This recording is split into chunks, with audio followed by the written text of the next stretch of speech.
We're proud to announce CISO Stories, a new podcast series in partnership with Cybersecurity Collaborative and Cyber Reason. CISO Stories features the candid perspectives and experiences of frontline senior security executives and dives deep into timely security topics. CISO Stories is hosted by Todd Fitzgerald, VP of Cybersecurity Strategy at Cybersecurity Collaborative, and Sam Curry, Chief Product and Security Officer at Cyber Reason. Listen weekly as they speak with extraordinary CISOs by visiting securityweekly.com/CSP. Welcome back to Security Weekly, Security and Compliance Weekly. Security Weekly is more than happy to announce that we will be at InfoSec World 2021 in person, which will be October 25th through 27th, 2021. This year, our annual partnership with InfoSec World is extra special as we are both business units under the Cyber Risk Alliance brand. What does that mean for you, the listeners? It means that InfoSec World is going to be a little bit cheaper. You get a 20% discount. You can get that by going to securityweekly.com/ISW 2021. Register there and use the discount code.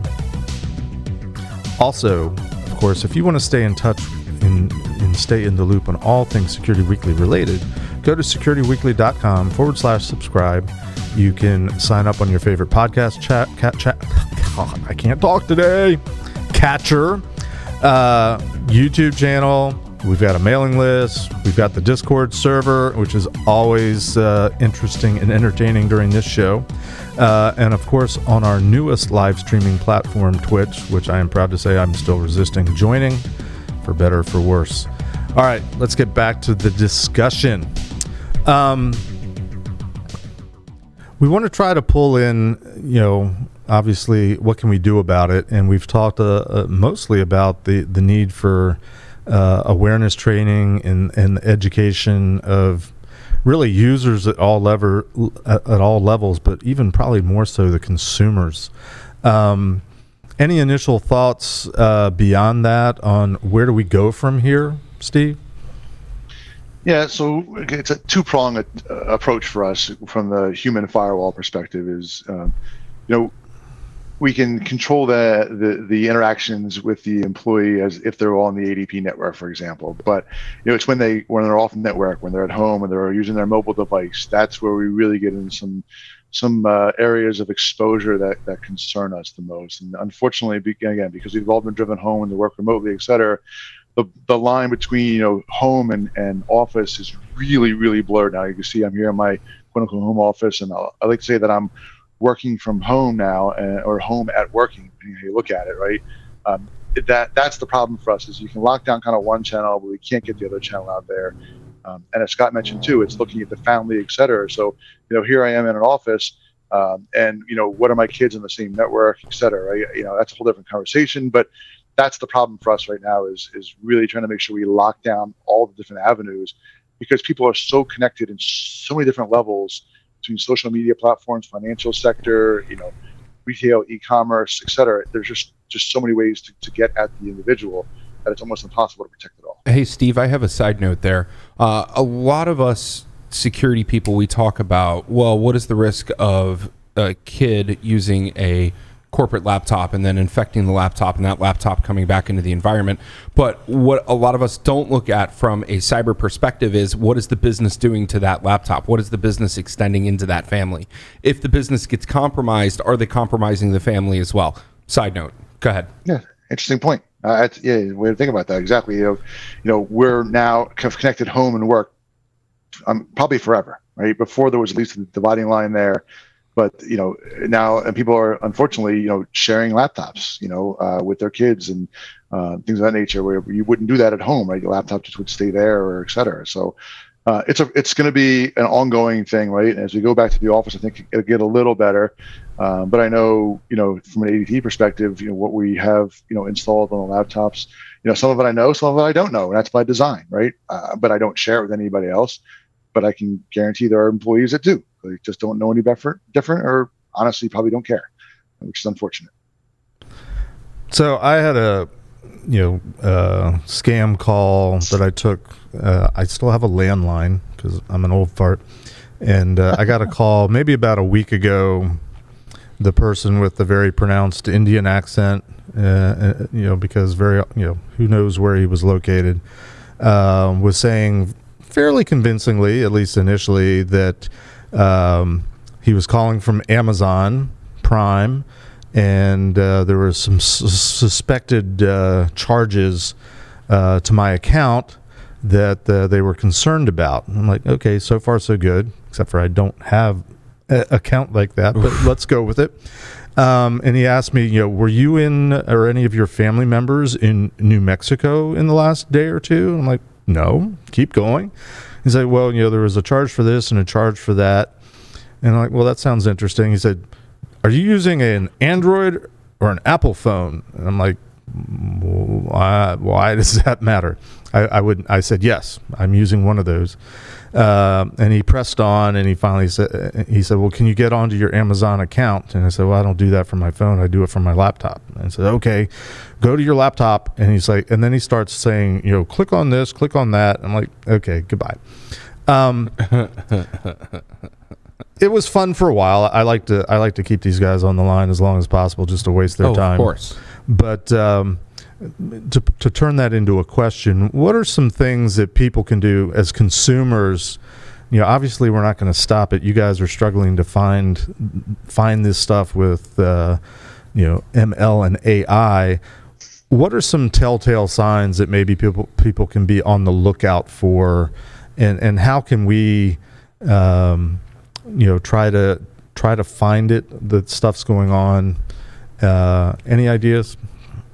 Yeah, so that's the version that we call an account takeover, right? Where you're trying to obtain your credentials and someone logs in, et cetera. What's interesting is now as you mentioned, the fraudsters there, the threat actors are kind of using some of the same protections and lingo that we would, right? Because we know where you log in from, right? It's device fingerprinted or geo IP location, that kind of stuff. So they're trying to make you feel like, oh yeah, we know what kind of phone you have. Because obviously, if you're not using device fingerprinting at this point, you're already behind the ball in the first place. Right. So interesting to see how they kind of, and that's to lower your level of suspicion, right? That, oh, I'm talking to someone who knows what they're talking about, et cetera. Right. So our concern in the payroll space is what we call payroll diversion. So instead of it's like you have an Amazon issue, they say they're from ADP, or they're from their company's HR department, and there's been a change to their account, and we need to rechange an account number to send their payroll to, and they divert the payroll somewhere else, or they add additional taxes or remove taxes. So we see that kind of takeover happen pretty regularly right now, and it's unfortunate because most Americans, and this is a horrible thing to say this way, but are financially unintelligent. They don't understand that would not normally happen.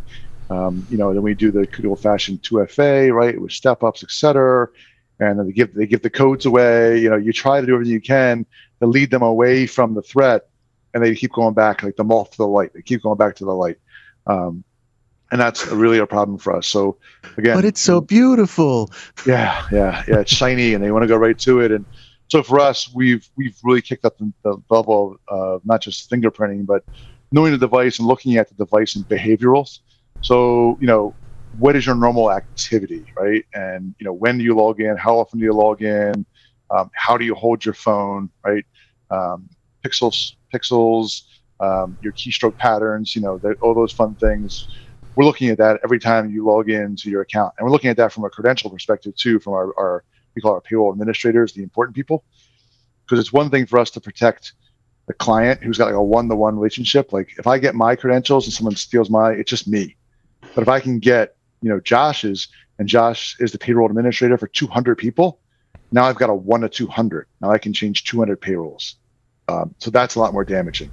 So that's where really we're at with that perspective, trying to keep the scams down. Because so as you can saying imagine, crime pays. Oh, absolutely.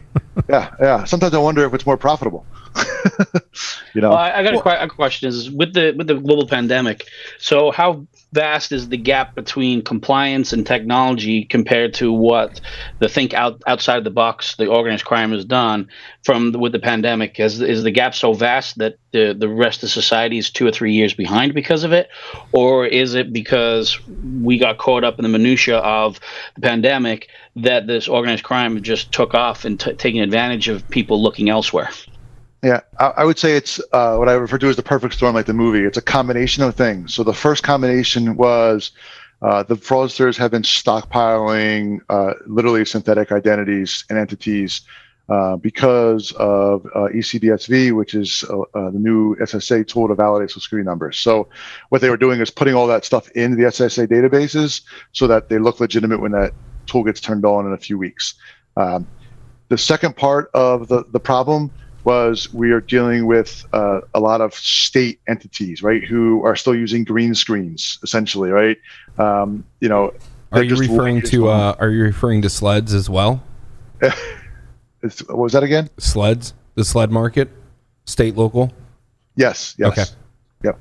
Sorry. And so you had a lot of these technologies that hadn't been updated since the 90s, right? Very archaic, very hard to train on. Very much, what I would say, individuals who sit there all day long and just punch keyboards, right? There's not much automation going on in that perspective.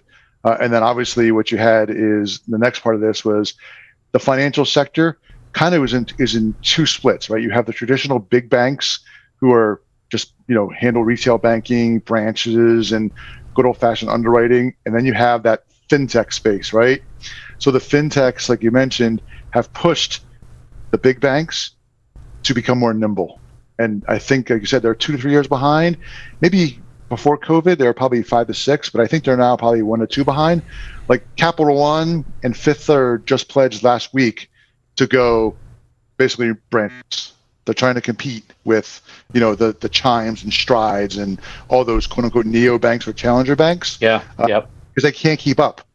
They can't keep up with them. And so the same thing happened with the states, right? The states had to do something. You had this massive CARES Act that the federal government implemented and said, okay, here states, you manage it. And the states are like, wait, we can't do this. Like even pre-pandemic, unfortunately, if you ever had to deal with unemployment prior to the pandemic, you were in line in the office for at least 3 hours anyway. Imagine it afterwards. I mean, with the influx of unemployment. So yeah, the good thing is that this all hit the fan at one time.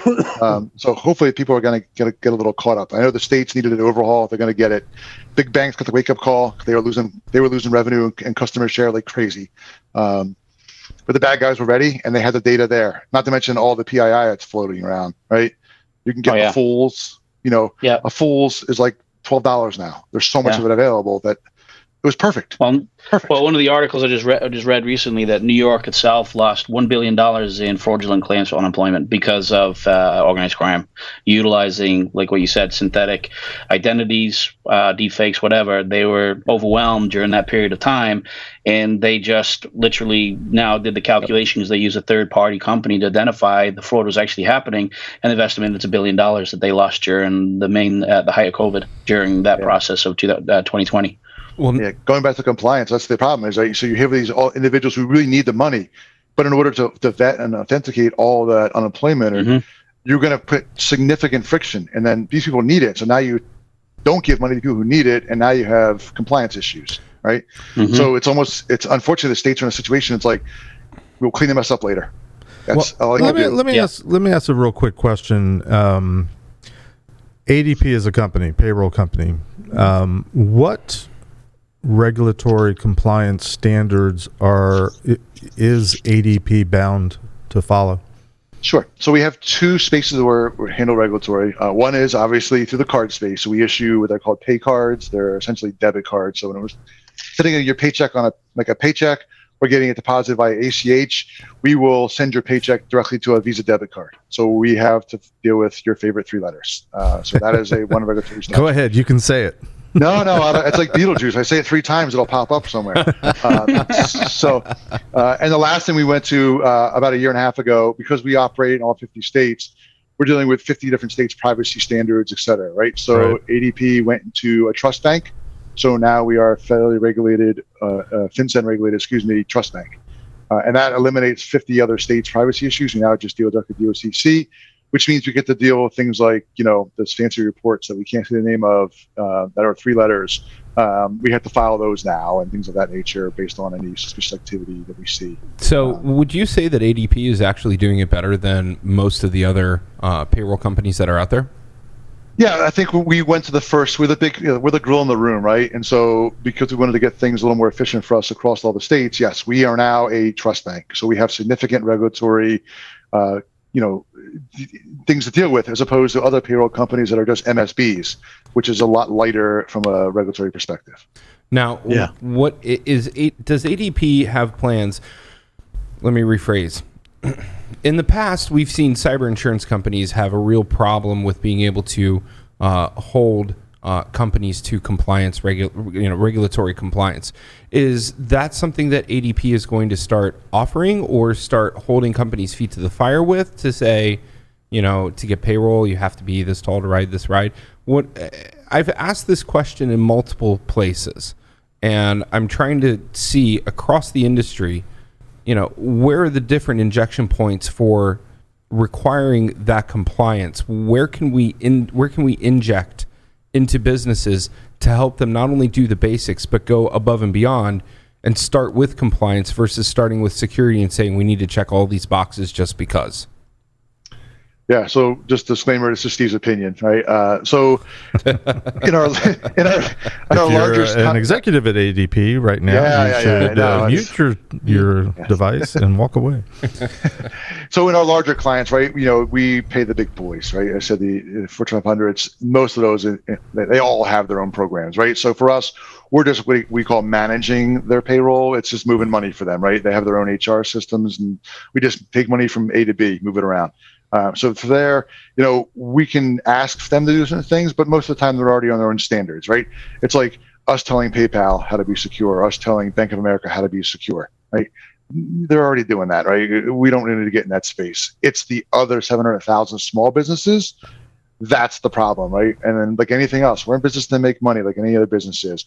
So you want to weigh, friction, right? Because if we start putting all these controls, either from a compliance perspective or a security perspective, and they don't like the friction, they're going to go somewhere else because they're not doing that, right? Because they're not regulated trust banks, et cetera. They don't have to do it. But that sort of highlights the other side of the paradigm that I was suggesting in the first episode, where the bad guys have figured out it's not all about going after the big stores of data.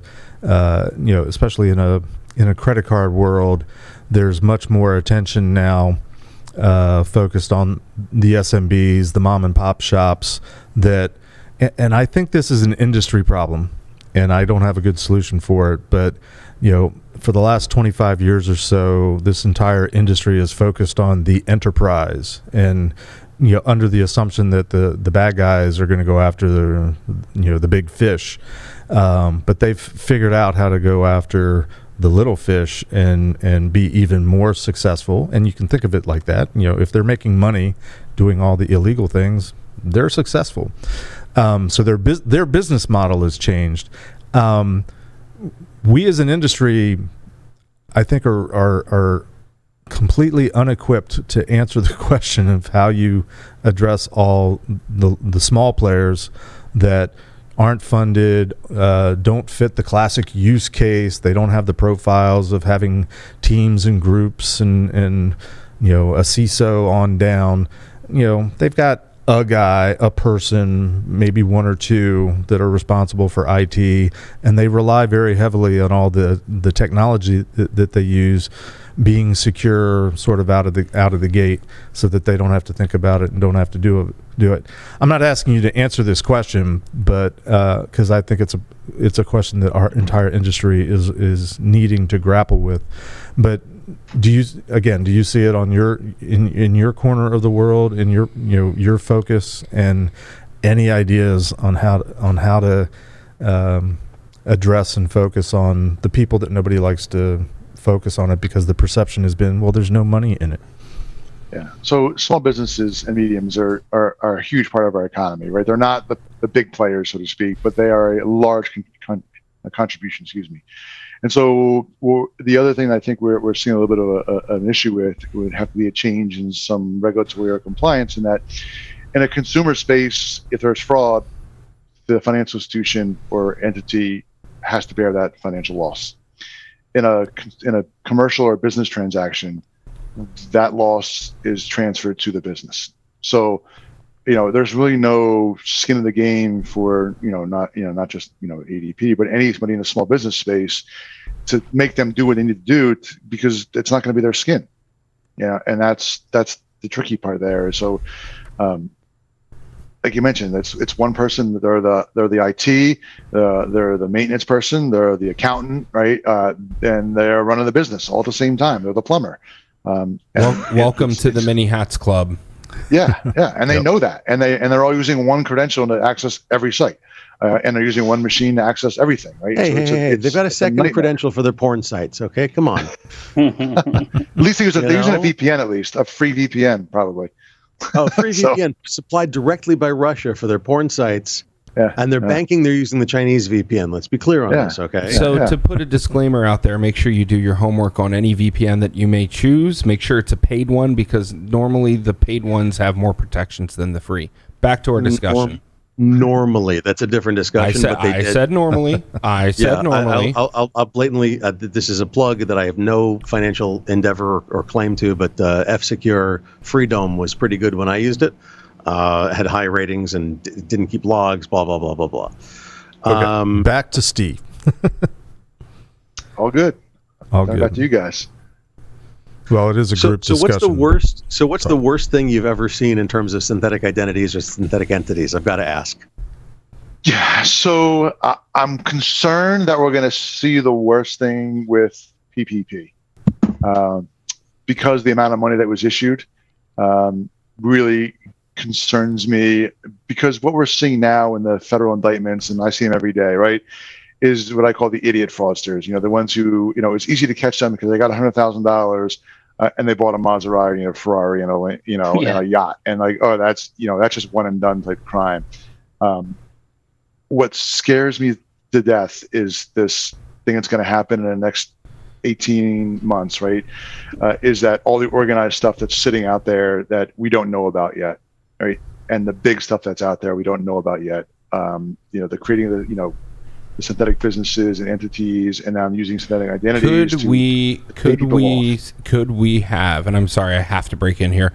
Yeah. Could we have a synthetic ID Armageddon? I'm not sure I would call it an Armageddon, but I'm going to tell you it's a much bigger problem than anybody wants to admit. If millions it wasn't a problem, it would have gone away. Yeah, I would say there's millions of synthetic identities that have been created. Wow. Yeah, over the course in the world, in the world. Real quickly, I should have asked this way back at the beginning, but just for the benefit of those in our audience that aren't familiar with some of the terminology, could you very briefly explain what PPP actually is? Payroll Protection Program. So that was the major funding source from the CARES Act. Okay. Essentially given to small businesses. Gotcha.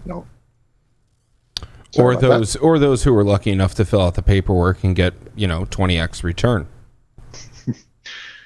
Or you fill 20 applications out and see what sticks to the fan and loan stack it. Yep. We saw a lot of that too. Yep. Gotcha. Great. Oh, really? Oh, God.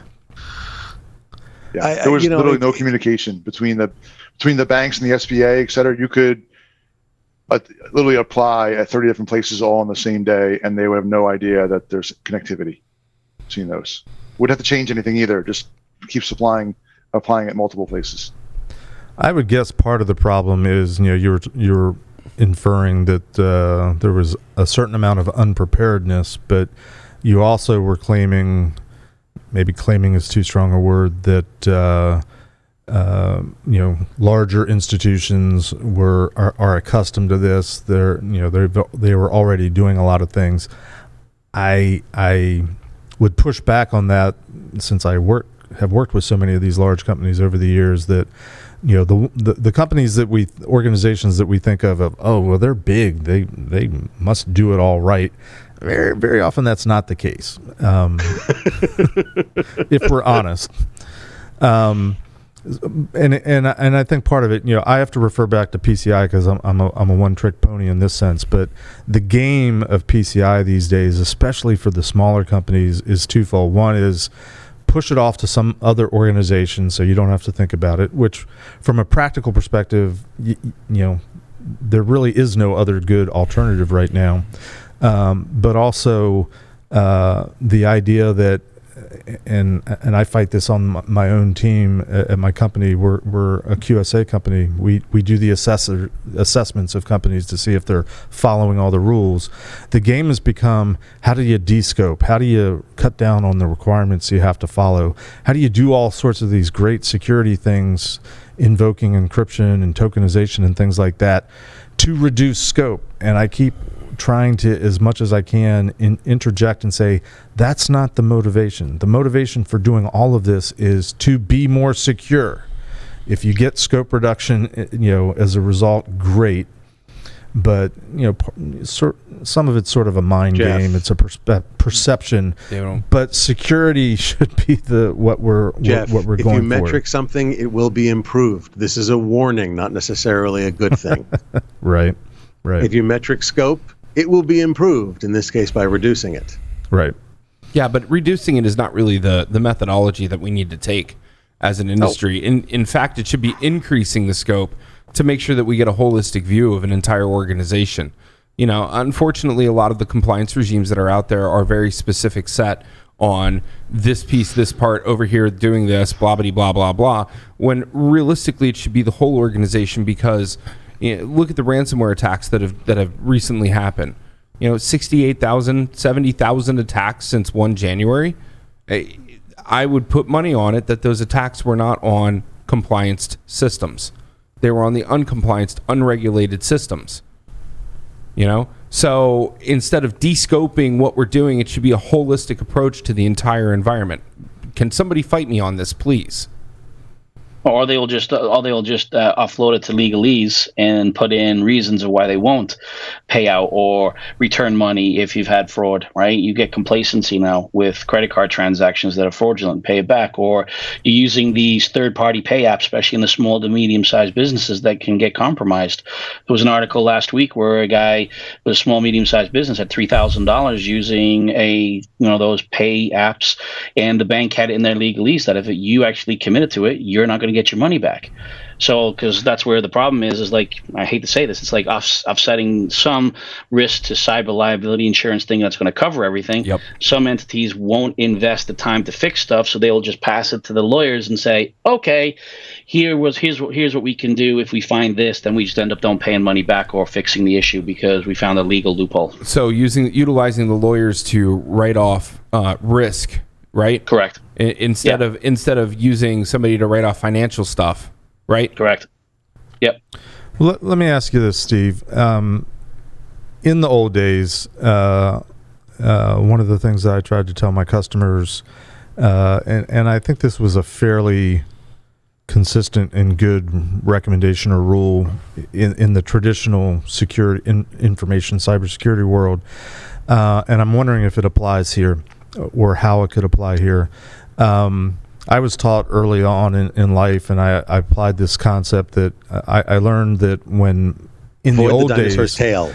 I'm dating myself. I acknowledge that. That's a given at this point. But I was taught early on that when bank tellers are taught in their jobs to try to detect counterfeit money, the way that they would do that most effectively was they would expose the tellers to real money.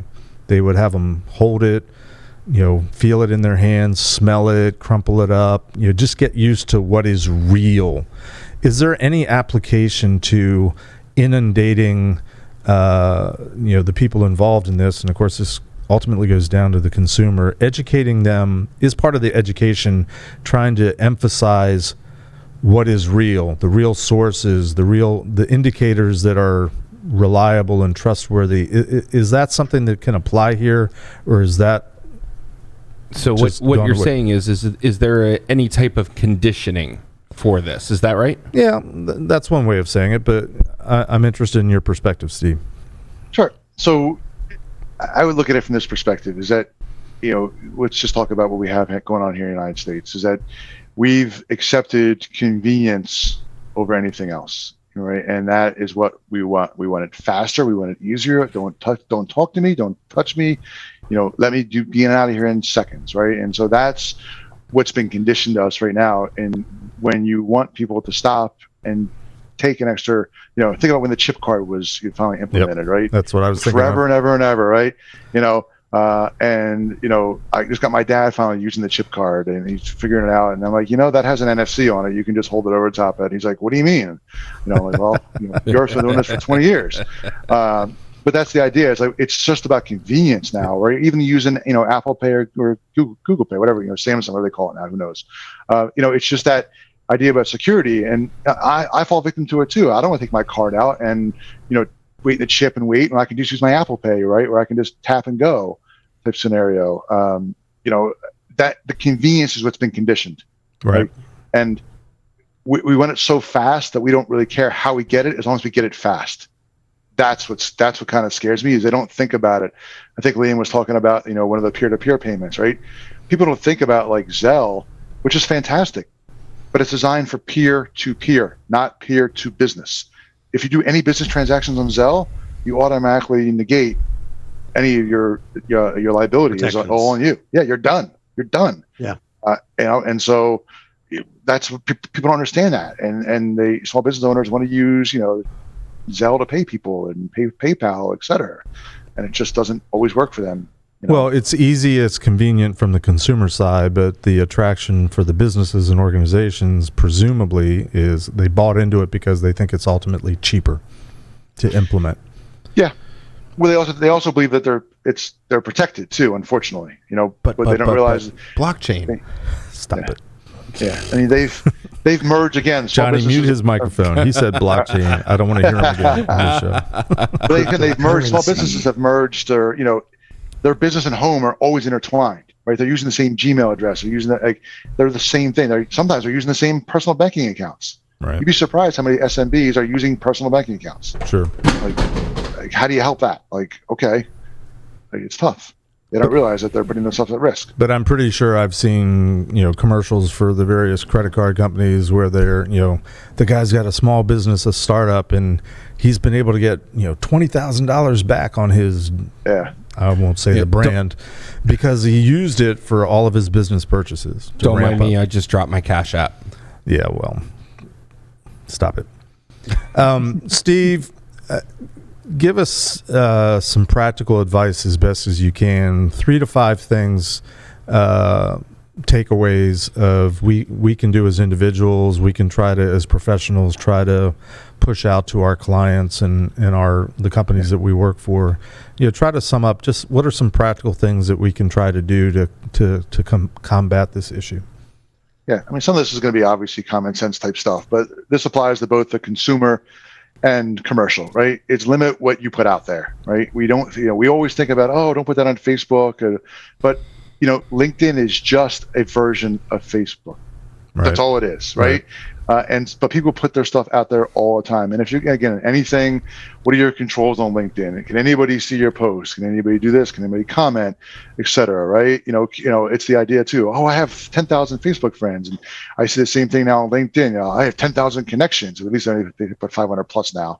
But just be mindful what you put out there, especially the higher level you are in an organization, from both the personal and commercial side of things, right? So that's number one. Mm-hmm. Number two is separation of church and state, essentially. Separate your business from pleasure. And people, unfortunately, we don't do that enough, right? That's not just social stuff. That's your banking sector. That's even your machines, credentialing, et cetera, right? And this is shocking. I know you're going to fall over. Scott's going to laugh at this one. It's basic common sense, right? If it doesn't feel right, look right, smell right, it's probably not right. No matter how much they want to tell you that it's right, it's not. And that's ultimately, when we have big loss events, it's somewhere along the line, someone always says, I thought something was so suspicious, or it didn't look right to me, but they still did it. And so, one way to invoke common sense is, unfortunately, dual authorizations, that kind of stuff. But people will still just go through it, right? I will close on this. There was a large credit card company in the terms and conditions, going back to compliance, so you guys will like this. There was a study to find out who actually reads the size 2 font, back to back, 12 pages on their credit card T's and C's, terms and conditions. The answer is nobody.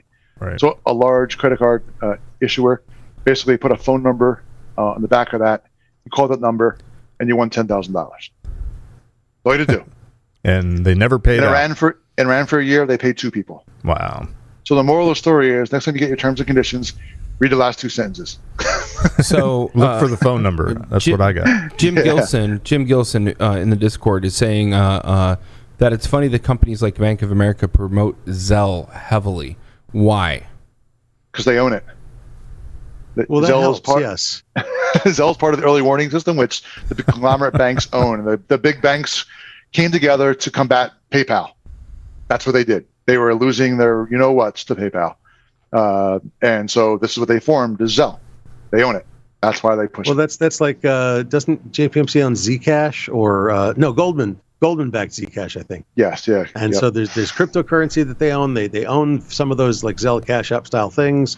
And I love what you said. They use it as their early warning system. Yeah. Well, it is own early warning system is the owner of Zelle. So that's the actual conglomerate LLC. Oh no, I still like that they're using it. That I mean, that too. Yeah. They're seeing what transactions go across Zelle. They're going, why are we seeing a sudden surge in transactions to China? Let's check this out, or whatever. Is there any utility in individuals and organizations putting out their own bogus information? Sort of like sort of a variation of a honeypot, I guess. Yeah, we do it. I mean, it's counter intel. We throw the fish in the ocean and see what happens. We do LinkedIn, and we do. We're now starting to do a little bit to fight money mules. So we'll throw some stuff out there on Monster, Indeed, even LinkedIn too, about fake payroll jobs. To see who will take those, because ultimately people think they have a real job when they get an ADP check, but it's not really an ADP check; it's a counterfeit check, et cetera. Right? So we do a lot of that, and we're doing a lot of that right now, actually, on our insider threat program as well, trying to catch our own employees by doing dumb stuff. So we'll have some GitHub threads that are completely fictitious. We'll put stuff out there that is not real, but enough to entice someone else to comment on it or to try to download it, et cetera, and we see what goes on. So interesting, and we need to wrap, but I have to ask this at least one more question. When in terms of insider threat, and I would guess that most people are not doing it deliberately for nefarious purposes. They just do dumb stuff for whatever reason. How do you when you catch people, how do you re-educate them? Can you share that at all? Well, if the re-education isn't termination, that's usually the first term of education. You'll learn how to do this in your next job, hopefully, if you get a next job. But again, depending on the severity of the situation, right? That could be anything from, I downloaded something that I shouldn't have downloaded, right? A printer extension, et cetera. Or, I offloaded a bunch of, intellectual property. That's a whole different world, right? Right. So like anything else, because we're a giant corporation, we have the yearly videos you have to watch, in the attestation that you're not going to do this, right? That's kind of the education from that perspective. And then it goes into traditional HR disciplinary. You get, first time verbal, second time writing, third time, have a nice day. Gotcha. How it works. But again, that could be accelerated on the severity of what you're doing, right? It just really kind of depends. I don't get to see too much of that one. Public execution is a deterrent to other employees? That's not re-education. That's deterrence. Come on, get it right. Yeah. Whatever works, Josh. I'm totally fine with it. Let's be honest. Right. Well, this has been a fascinating discussion, Steve. We appreciate you taking the time joining us today. It's sort of a little bit of a different view from what we typically look at in our professions collectively, but it's also sort of the practical application where the rubber hits the road. It's the real world and what the bad guys are doing. Appreciate you taking the time and enlightening us and perhaps depressing us a little bit. But thank you. Look forward to having you back sometime in studio with a cigar and drink in hand, and we'll hopefully share some of the success stories that you've experienced over the future coming months and years. So hopefully thank you. In a little while, we'll know what the grand scheme of PPP looks like, the fraud will be out there and unemployment insurance. So we'll be happy to come back and give you some findings. And it was a pleasure being part of the 5-ring circus. So, all right, great. That's going to wrap us for today's Security and Compliance Weekly. Stay tuned. We'll be back next week.